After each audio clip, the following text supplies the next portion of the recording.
हनुमंतखेडा येथे चारित्र्याच्या संशयावरून पत्नीचा निर्घृण खून, मुलगा थोडक्यात बचावला, पतीला अटक, धरणगाव पोलिसात गुन्हा दाखल. धरणगाव तालुक्यातील हनुमंतखेडा येथे चारित्र्याच्या संशयावरून मध्यरात्री झोपेत असताना पत्नीच्या तोंडावर कुऱ्हाडीने वार करून निर्घृण खून केल्याची धक्कादायक घटना उघडकीला आली आहे. या घटनेत 10 वर्षाचा मुलगा देखील गंभीर जखमी झाला आहे.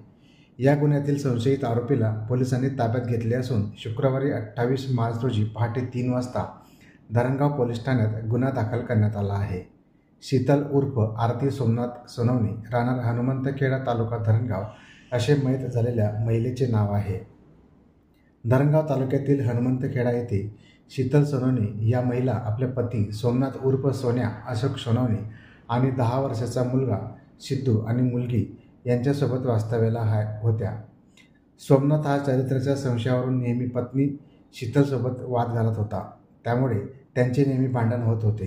याच भांडणावरून बुधवारी 26 मार्च रोजी पहाटे 3:30 वाजता पत्नी व मुलगा आणि मुलगी झोपेत असताना सोमनाथने कुऱ्हाडीने पत्नीच्या तोंडावर वार केले. यामध्ये बाजूला झोपलेला असलेला सिद्धू हा थोडक्यात बचावला आहे.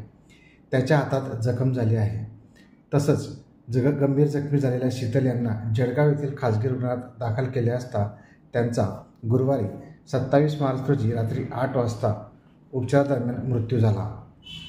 दरम्यान ही घटना घडल्यानंतर पोलिसांनी संशयित आरोपी सोमनाथ सोनवणे याला अटक केली आहे.